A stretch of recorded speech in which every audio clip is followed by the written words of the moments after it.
Welcome back, brothers and sisters. I am Braden, and this amazingly handsome genius guy right across from me, his name's Tim. And this is The Second Legacy, and thank you so much for stopping by. Today, we have a jam-packed Monday. We had so much stuff from the weekend that you are never going to believe. We've got Cory Booker proving us completely right and saying the quiet part out loud. We've got, oh my God, Pramila Jayapal from the progressive wing of the Democrat Party going full-on war criminal. And then we've got a goofy gun grabbers that you are not going to want to miss. This is going to make your day, and I hope that you guys enjoy the show. Make sure you hit that like button, subscribe to the channel, and turn the notification bell on. With that, Tim, before we dive in, how are you on this Monday? Doing good. All ready for the week. How about you? Doing good? So ready. I'm chomping at the bit. Good. I don't know about you, man, but I feed off this stuff. So for me, it's like, how are we going to spread some freedom today? Let's do it. It's Monday, baby. It's like Good Morning Vietnam, but freedom style in 2023. Yeah. Kind of like that. Something like that. Yeah. Something like that. And of course, we would be remiss, Tim, if we didn't bring the energy and also get Dr. Button Pusher. How we doing? Oh, he's ready. He's ready. Because we came in hot. We're coming in hot. And I got to start this off, Tim, because you're going to love this so much with some Cory Booker. Are you fully ready for Mr. Googly Eyes? I am Spartacus. I am Cory Booker. I'm never ready for Cory Booker, but let's do this. Let's do it, Rip Dr. that Button Band-Aid Pusher. off. But I do know when we target the small percentage of people in my city who have records of violence, we've been able to have incredible results. That's why I think you and I, if I was mayor and you were my U.S. attorney, we could have done some good by targeting what the problem is. Huh? What? Wait a minute. No. Huh? So this is Cory Booker. It's Tim. not the guns? It's weird, right? Because this some context for the people here, and this is important. This is in a Senate Judiciary Committee hearing last week, called by Democrats proposing for gun control, and he just said that. I'm very confused. You know, look. I mean, my initial take, you'd think he's a Republican. You know what's wild? Have you been following some of the stuff that Fetterman's been saying lately? It's scary, yes. right? Like he's making sense. We're upside Right? down. And so What now is it? Booker- Were we all punked? I know, right? Now Booker is saying this, which is literally the right thing. Like target the criminal, doesn't say it's the gun. What? I mean, What? and then Bill Maher. There's something going on here. Something's up. Something's afoot. No, that's exactly right, Tim. When you hear people like this, and in full transparency, when I sent this clip over to Katie, because she covered this as well last week, she said, wait a minute, hold on. I thought he was anti-gun. He is. He literally has put out gun control bill after gun control bill after gun control bill. He put out, just reissued something beginning of November, all about requiring licensure to own has to be re-upped every 5 years. Training is mandatory. It can be revoked by the state. Red flag laws are built in. This guy is no friend of the Second Amendment whatsoever. And he says this? Like, does Shannon know? Because I think she needs to. Did he walk it back at any point? I mean, I have not heard a word about him backing up. This is the same hearing where you've got things going down with Sheldon Whitehouse saying muskets are less dangerous and impactful than AR-15s.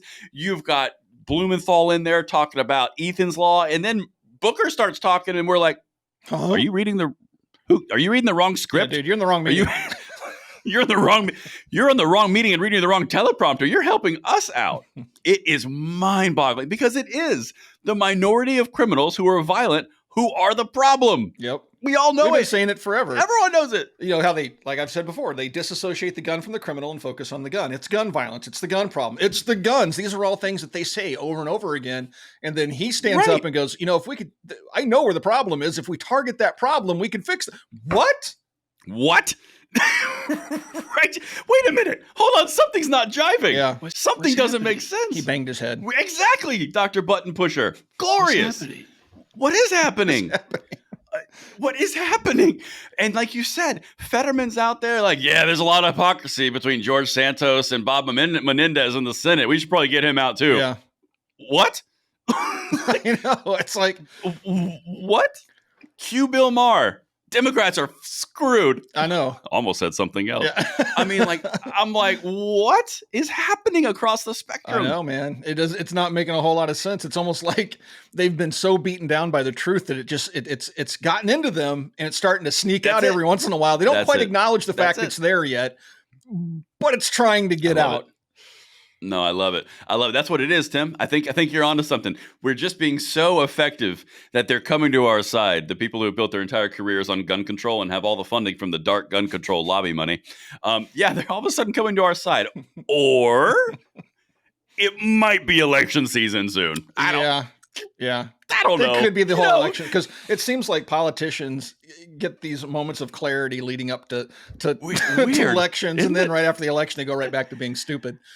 It's so odd. It's so odd how we get the best politicians in the world right before they get to be rehired. It's so odd. And they go right happens. back to doing nothing or doing bad. And then they go right back to being stupid or nothing. Yeah. One of the comments on my channel on this was probably the best comment. They were like, someone's checks didn't clear. Oh man, that's funny. Yeah. Isn't that insane? What lobby I thought that was a good opener. Maybe the NRA's check cleared. You never know. It is. Maybe it's the fact of the check clearing. You never knows? know.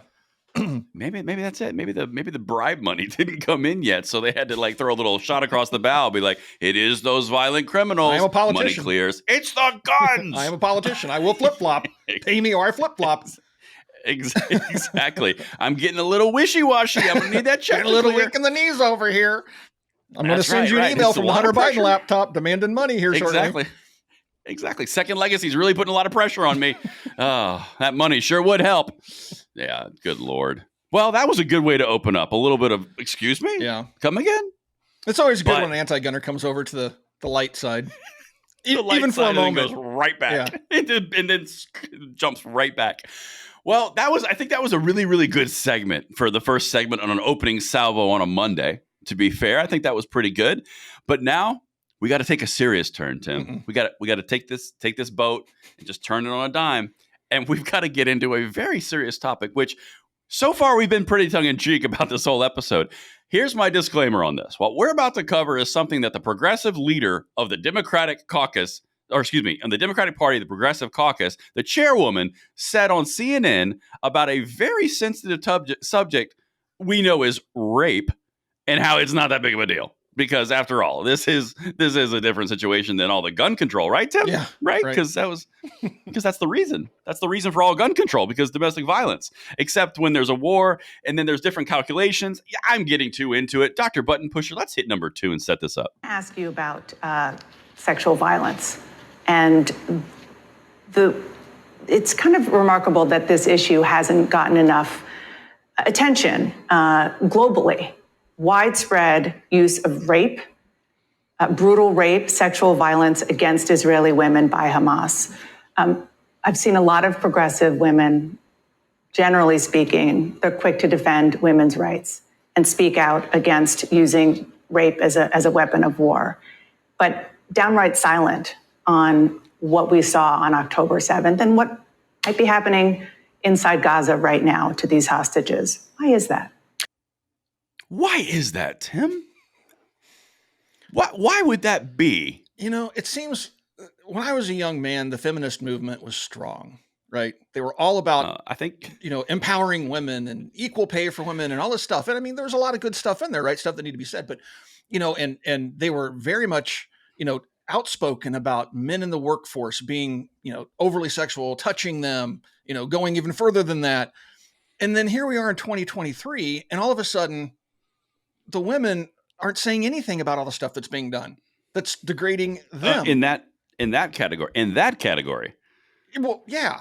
And so here we have a woman that, on the left side of the spectrum, you'd think would be at one point, maybe in the feminist movement, but now is out there getting ready to, let's just play the next clip because I think let's just let her do it. I think it lands. Yeah, I think so too. I think she did a great job. Hit it.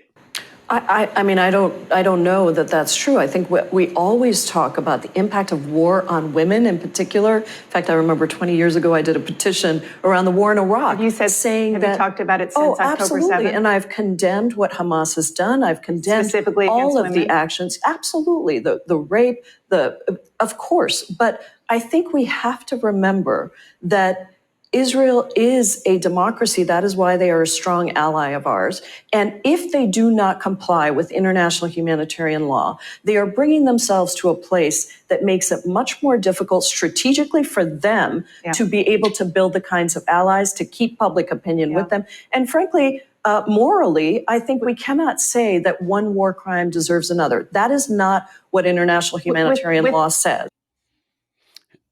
Hey, Tim, for the record and for the notes of the second legacy, I would just like to submit the statement, of course, I'm against rape and being used as a weapon of war should probably never be followed by but. Well, yeah, I mean, but it's like it's a standing joke where, the anti-gunners jump in your X feed and they say, I own guns. I'm a gun owner. I support the Second Amendment, but.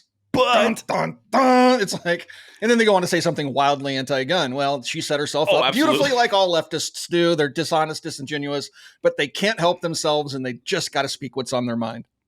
It's absolutely fascinating, and and this is not only is this, in my opinion, like truly a vile take. This is what she's trying to do here. Is she's trying to dance between the different buckets of demographic support that she has in the progressive wing of the Democratic Party. She's trying to dance between the women's rights activists and the progressive feminists and the supporters of Hamas. Because if she goes too far in either direction, she pisses off one or the other. Right. She can't go too far on one and condemn one action, but she also can't say anything about the other because then the other will be pissed. Right. So it's like... Yeah, and then you got the whole Palestinian-Israeli thing, like which side do you fall on? And so that's very divisive right now in American politics. Joe Biden's taking it right on the chin because of all this. He's trying to play both sides of the fence. And so, it's a very divisive subject. And so that's why she's tiptoeing around and being a little bit coy. Right. But she's dancing in a minefield. And so that was the first thing. But the second thing that really bothered, and this is actually what inspired me to actually grab these clips. Number one, it was disgusting. And I think it's worthy just to draw out that it's absolutely disgusting what we're dealing with in this conversation. But she also is someone who has got her fingerprints all over gun control based on the idea of red flag laws, domestic violence, Violence Against Women Act, all of these acts that they push forward on a regular basis, using women as the impetus to push it forward. And then she says this because she doesn't want to conflict with the Hamas narrative. I mean, like, you can't get more gross, man. You just can't. Yeah, that's absolutely true. But they are gross people. So really nothing. Well, at this we're about point to get a lot more. me. We're about to get a lot more grosser. Yeah, I know. Grosser than whatever. Gross. Doesn't matter. More gross. Most gross. Dr. Button Pusher, bring on the gross with number 4. Says. Okay, with respect, I was just asking about the women, and you turned it back to Israel. I'm asking you about Hamas. In fact, I already answered your question, Dana. I said it's horrific, and I think that rape is horrific, sexual assault is horrific. I think that it happens in war situations. Terrorist organizations like Hamas obviously are using these as tools.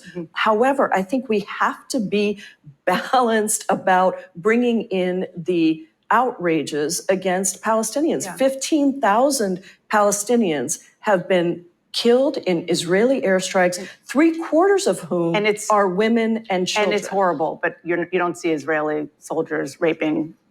Well, Dana, I think women. Oh, snap. Good Lord. I'm just at a loss for words. It just happens in war. No, it's called a war crime. It's like executing unarmed prisoners, raping women, murdering children. It just happens in war. I was just crawling through the mud hole and there just happened to be this naked woman underneath me. I just happened to, accidentally. Commit a crime. Commit a crime. It just happens. You just never know. You bust through a door, there's a naked woman. He's getting that whack button ready. And you bust through a door, there's a naked woman on the other side, and it just happens. You just don't fall on her, and it just happens. It's war. It's the fog of war. And sometimes in the fog, there's a naked woman. You just can't help it.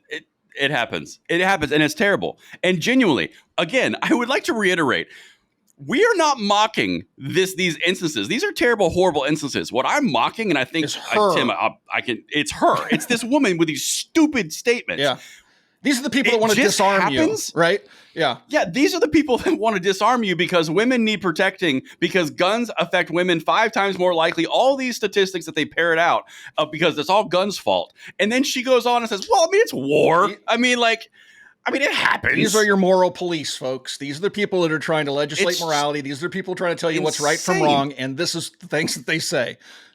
It's absolutely insane. Yeah. And the last thing that I want to hit on top of the insanity, and this, because there was so much in this little 2-minute clip, but the other part that really bothered me was after, again, she didn't say but this time. She said, yeah, rape is terrible. It shouldn't be used as a weapon of war. However, so it was a fancy but. And then on the other end of that, however, she threw in, but we need balance. Really? Let's dive into all the gun conversations you've had about taking every single gun because this person did something, but it's for balance. Yeah. It's reasonable. Almost messed up again. Yeah. Almost messed up again. But like, it's so infuriating because in one stance, it's take all the guns because all these things are terrible. We don't need weapons of war. There is no balance needed. And then over here, when you're talking about war crimes and raping people, well, you've got to understand it's a nuanced situation where war, it just happens and we need a balanced approach. I'm losing words. I know. I'm losing words. It's hard to believe these and that's people. Not easy. This is the best we can find to represent us. Oh my goodness. Yes. And I go back. And that's the progressive leader. This is not Rashida Tlaib or AOC or anyone insignificant. This is the leader of the Progressive Party. The boss of all those ladies. Yeah. Oh. Disgusting people. Tim, you got to make me in a happier mood, and we've got to go to gun grabbers because I need it. Okay. I need it in my life, and the people have been waiting. So we have a nice little representative called Dana. I can't even think of her name.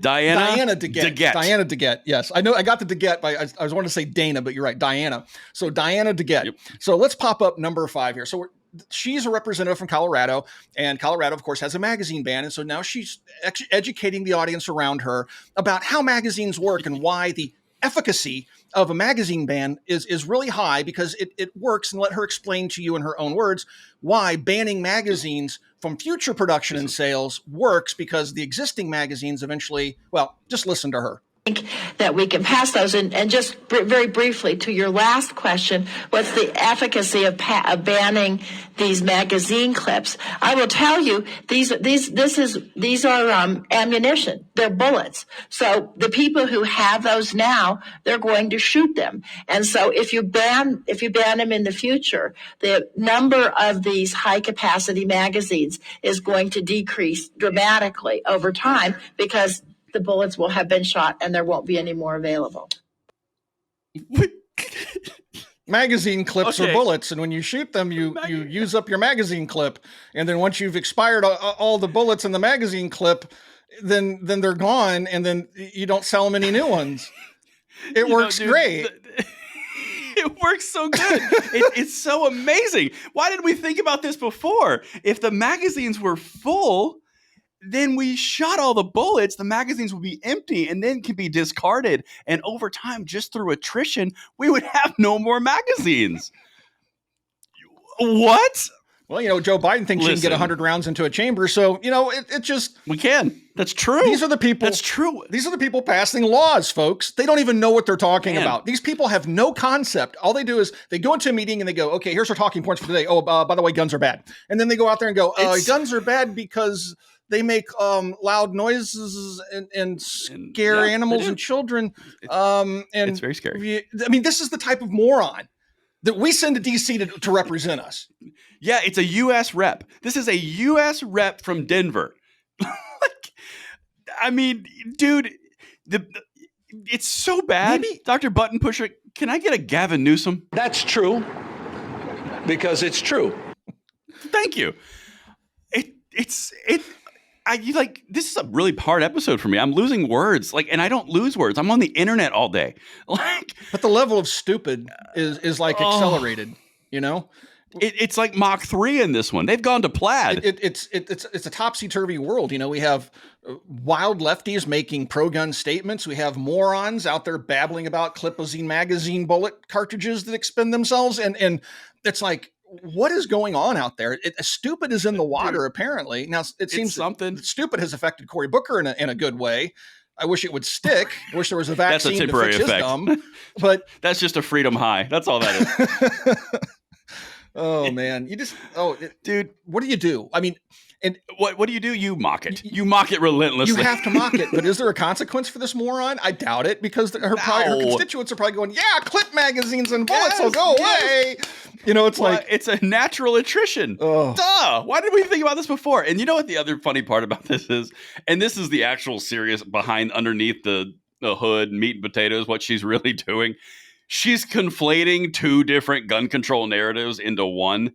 That's the first one that she tried to do was magazines are bad and large capacity is bad, so therefore you should get rid of it because you can't fire as quickly and it's basically shuts down on lethality. That's one. Then the other one is if you just get rid of all the bullets, they'll just go out over time. I mean, she combined two different narratives into one amalgamated, just messed up potluck. It was so bad. Oh, we needed in there was a flippy thing that goes up and a barrel shroud, and she would have had it.